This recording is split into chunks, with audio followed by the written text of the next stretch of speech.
La realidad argentina nos marca algunas actitudes, algunos gestos, algunas iniciativas que realmente llaman la atención, ¿o no? Nosotros que tenemos la intención de analizar los hechos y de algún modo conversar, simplemente eso, conversar acerca de lo que está ocurriendo, no para bien, no para mal, simplemente conversar, analizar, hemos convocado nuevamente al doctor Guillermo Yanco para poder establecer pautas, simplemente pautas de lo que puede ocurrir en el país. Sobre todo después de una elección abrumadora, después de un resultado realmente importante y después de los hechos que estamos viviendo a diario. El gusto de tenerte conmigo, Guillermo. Igualmente, Luis, gracias por la invitación. Por favor, la otra vez estuvo muy linda la charla que tuvimos, así que quiero renovar un poco estos conceptos que estuvimos volcando, que me parece que son para clarificar, no para tirarse contra nadie, sino para clarificar aspectos, para ver qué efectivamente qué está ocurriendo. Se han dado una serie de hechos desde la asunción de la presidenta hasta el presente, ya lo habíamos anticipado que iba a pasar a lo mejor en la Cámara de Diputados con determinados proyectos, en la práctica esos proyectos se aprobaron en tiempo récord, a tal punto que en algún momento, y en alguno de ellos en particular, en el momento que se estaba tratando en la Cámara de Diputados, ya en el Senado había entrado como para que comience a tratarse, porque querían tratarlo en una semana, en fin. Hay una serie de hechos, circunstancias que llaman la atención. Tu análisis. Mira, Luis, me parece que el tema en análisis para la Argentina de este tiempo es si la Argentina es igual que fue o la Argentina es distinta a la que fue. Yo tengo la impresión que cambiando los tiempos, cambiando las circunstancias, por supuesto los personajes, la Argentina sigue siendo la misma Argentina que no termina de terminar, mirá vos lo que digo, no termina de terminar con la confrontación. Vos hablaste de conversación. Uno puede decir qué lindo que es conversar y qué bueno que es conversar y qué necesario que es conversar, que es muy distinto a decir que vamos a debatir, donde cada uno sostiene sus posiciones, después nos vamos y cada uno sigue con lo suyo. Que es distinto a discutir, donde en realidad casi nos enojamos y cada uno lleva lo suyo en un nivel de violencia, de la cual seguramente vas a hablar más adelante, en este mismo programa. Yo te quiero leer un párrafo de un libro escrito en 1900, o publicado en 1988, de una editorial que es Le Monde Diplomatique, prestigiosa editorial francesa, que tiene además edición en castellano, un libro que se llama Sociedades enfermas de su cultura. Sociedades enfermas de su cultura. Allí hay un capítulo escrito por Claude Julien que dice maneras de ver. Te leo un párrafo nada más. Dice, miradas enceguecidas por la obsesión que en los años 30, esperando las hordas bolcheviques, subestimaron gravemente la amenaza nazi, tan cercana. Miradas ávidas, embriagadas por una prosperidad que tenía fin y que no quisieron ver la recesión que se acercaba. Miradas fanáticas, veladas por obsoletas ideologías, apenas rebajadas por la moda, y que no pusieron atención a las fisuras más abiertas del edificio. Miradas perdidas en la autocontemplación, inevitablemente sorprendidas por la efervescencia de las muchedumbres innumerables que contemplan con una mezcla de deseo y de odio. Miradas sin memoria, estupefactas por la repetición de fenómenos antiguos y siempre nuevos, bajo formas inesperadas, y por qué no decirlo, miradas frías, hastiadas, que utilizando la coartada de la objetividad, querrían comprobar sin juzgar, miradas indiferentes, vacías, sin conciencia ni ética, miradas asesinas o cómplices de asesinato. Yo te leo esto hoy y vos me decís lo escribieron ayer, o digo yo, lo escribieron ayer, 1988, y quizás refleje lo cíclico de la historia. Me parece que este nuevo tiempo argentino está trayendo una mirada, que no es la mejor mirada, de quienes deben mirar en función de todos los demás. Quienes son dirigentes, quienes conducen un país, quienes conducen organizaciones, quienes tienen a su cargo de la cosa pública, son aquellos que deben tener una muy buena mirada respecto a la seria preocupación que tiene el ciudadano, el hombre y la mujer, el habitante del país, para poder estar en esa mirada de preocupación, en esa mirada de necesidad, quizás también esa mirada de deseo, y poder estar en esto. Me parece que la mirada es más introspectiva, es la mirada del poder.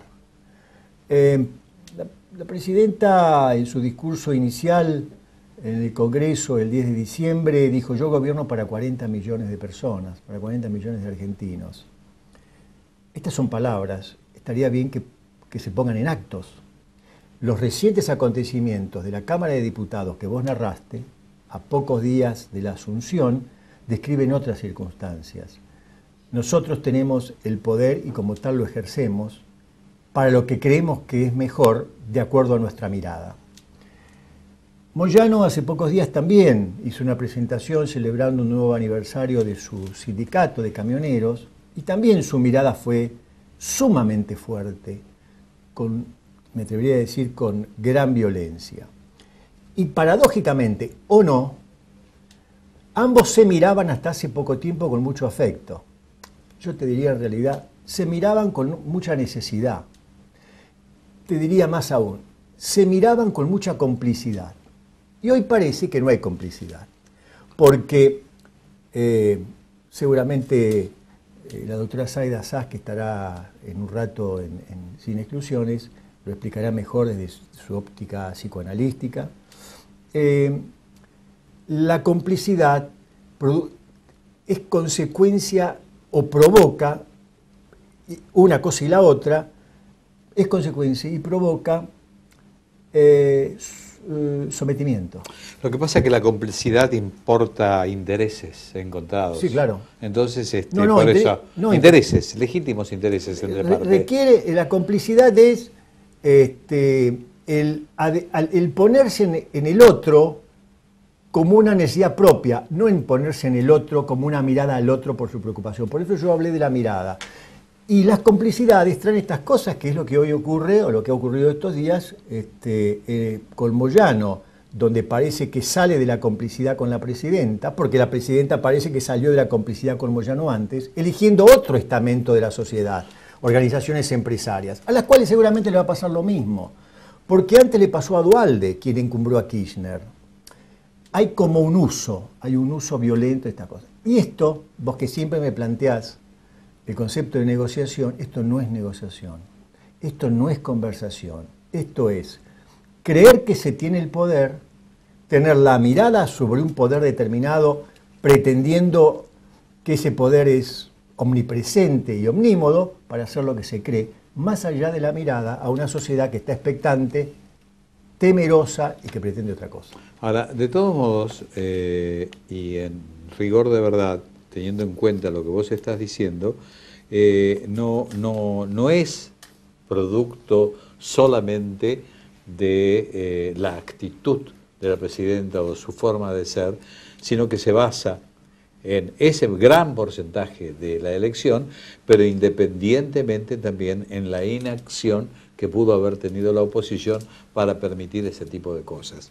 Me da la impresión de que el pueblo argentino no ha analizado en detalle cuáles eran las perspectivas futuras en tanto y en cuanto se proyecte una elección como la que se dio. No creo que lo haya pensado. O si lo pensó, en todo caso, el pueblo es absolutamente peronista, o por lo menos es kirchnerista. Esa es la expresión mucho más adecuada, dada la posición de la presidenta en su discurso, cuando abiertamente sostuvo algunas cosas que tenían que ver, que no tenían que ver con Perón. Entonces, frente a todo esto, la pregunta es, ¿qué puede pasar de aquí en adelante? ¿Cuál es el futuro?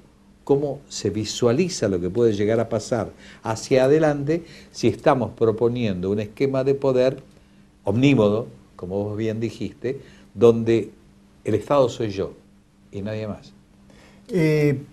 Yo, digamos, tendría que analizar esto que vos decís respecto de que el pueblo es peronista, de que el pueblo votó de una manera, ¿no? Digamos, hablar de pueblo implica una definición que que tendría otro alcance y nos llevaría quizás muchos sin exclusiones.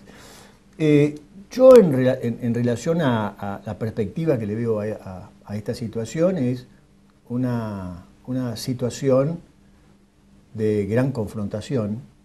Se da, ya se está dando. No, pero sí. Se está dando en la provincia de Buenos Aires, sí, ya directamente entre Mariotto y Scioli. Sí, pero no solamente confrontación en los niveles de quienes creen detentar el poder, sino confrontaciones en las capas más abajo del poder.